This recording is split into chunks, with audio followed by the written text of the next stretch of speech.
What is going on, everybody? I hope you guys are having a beautiful week. Here we are 3 weeks after Sonic Temple, and me personally, I'm not willing to forget what we saw. I had such a good time. I'm still living it. It's still real to me.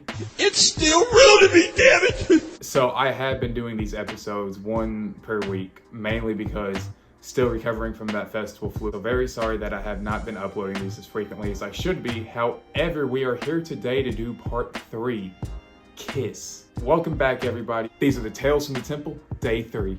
So a quick disclaimer before we start this video. Days 3 and 4 will not have a whole lot of outside interaction besides the main stage. There was a lot that happened outside the main stage, but we unfortunately did not get to go see any of it because we wanted to sit as close as we could to the rail to see Kiss's final time in Ohio. You sure about that? Along with Foo Fighters on Sunday with Deftones opening for them, so we sat on the rail for the last 2 days. That's not going to stop me from bringing up what happened outside. These are the Tales from the Temple, not my personal vlog, not my personal story. This is the Tales from the Temple, what happened at Sonic Temple. What happened on day 3 at Sonic Temple? Open us up on the main stage was the Violent for Saturday. Now, self-admittedly, I am not too familiar with the Violent. However, they did reply to one of my YouTube videos, so I was very happy with that.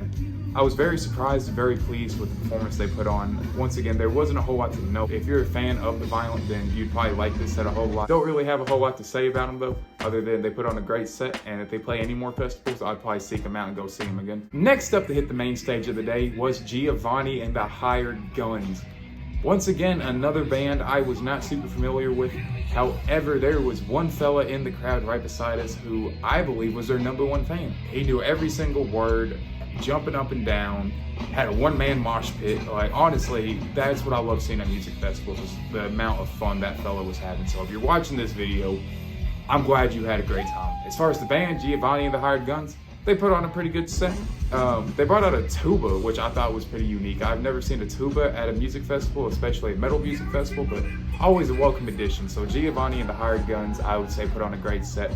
The only thing I would say they did not do was give this one guy a guitar pick, a drumstick, something, because I could tell based on that crowd. He was at 100, everybody else was at a solid 20. So that's the only thing criticism-wise I had to say about Giovannie and the Hired Guns.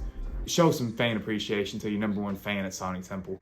So before we move into the next set on the main stage, I want to take a quick time out and give a shout out to the happy couple who got married at Sonic Temple. We were not in attendance of the happy ceremony. Luckily enough, though, Santa Claus looked to be their best man. They got married right outside of the main stage. That's a great vibe and that's a great story. I'm happy for you guys. So if you guys are watching this video, a big congratulations to you all. I wish you all the best of luck and keep rocking out. Once again, heading back into the main stage, we move to the Rival Sons. As you can tell, a big theme throughout this video, not familiar with a lot of the opening bands. Rival Son, I did know one song of theirs, Do Your Worst. So I was looking forward to see what else they'd bring to the table. Overall, pleasantly surprised with what they were able to bring. So now we move into the second half of our day. Trivium was up next, and I thought I was not familiar with Trivium. I did not know what to expect. They were bringing out some big statues. They were making a big elaborate stage. And for some reason, I don't know what I was expecting. They brought mayhem. I loved it. This band made me a new fan of theirs. Trivium is definitely a band to keep in your playlist. And funny enough, I said I never sat there and listened to Trivium. And here is one of their songs I've had added in my playlist since last year before Sonic Temple was ever announced. So it's just kind of funny to see what bands that you know and don't know, what bands will show up at music festivals. And luckily through day 3, we did not have a whole lot of audio issues, at least from where I was standing. Audio sounded good throughout the whole day, and really audio sounded pretty good even on day 2. It was just day 1 in the opening sets that we had a lot of audio issues, but overall, Sonic Temple, as it progressed, got a lot better throughout the days. Which leaves us with 3 more bands on the main stage. Falling in Reverse was next. And this is where I suffered from what you call concert amnesia. I don't remember a single thing from Falling in Reverse. I don't remember a single thing. I was having such a good time. I was screaming along to every word Ronnie was up there singing, seeing everybody crowd surfing, watching how hard the security guards had to work for Falling in Reverse, and all the crowd surfing and the madness and mayhem that was going into it was a lot of fun. And I apologize to security guards who had to work that event because you guys did not get paid enough for that. Luckily, we get to see them again at Louder in Life later this year. I have nothing in the world but praise for Ronnie and Following Your Reverse. The one thing I do remember specifically about the concert was at one point it was getting really crowded and a little bit chaotic toward the front. And I believe it was before Voices in My Head or Popular Monster, one or the other. I can't remember exactly what song it was before. He said, "No circle pits, just bounce." To me, that was a big lifesaver, because if they would have started a circle pit where I was at, I would have been squished up against that rail really bad, really tightly. So, Ronnie, thank you. It was also a lot of fun to see how Ronnie interacted with the sign language interpreter at the event. A couple of bands had mentioned them, but to see how he full-on interacted with her was very nice to see, and a very kind gesture on his part. 2 more acts to go for the 3rd night. Rob Zombie is up next to the Temple stage. Self-admittedly, in my previous videos about what to know for Sonic Temple, I had stated that I believe Rob Zombie's set was going to be kind of lackluster, that he was going to be doing a lot of promotional video. Because at Louder in Life last year, his encore was just a trailer for the movie that he produced. It wasn't an actual song. So going into Sonic Temple, I was afraid it was going to be a whole lot of Hollywood marketing. Rob Zombie blew the metaphorical roof off of this stadium. That was one of the best sets of not just the night, the whole weekend. I loved Rob Zombie, hands down. Great show. This is also where the inflatable pecker comes into play, which I will touch a little bit more on in day 4. But Rob Zombie calling that out and incorporating that into his act was definitely a lot of fun.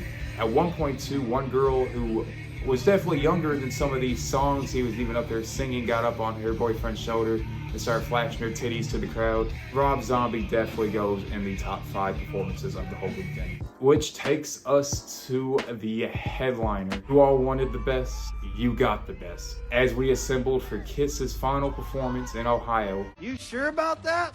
You sure about that? You sure about that? Paul Stanley, Gene Simmons, Tommy Thayer, who we even caught a guitar pick from, all went out there and put on, as I remember one audience member saying, a legendary performance. And a quick correction. When I was speaking about Tool on night 1, a lot of people said, yeah, have you heard a lot of Tool? They never miss. I'm not saying that Tool ever misses. I'm not saying that Kiss ever misses. What I'm saying is they put on a classic of a show. Kiss brings that show aura.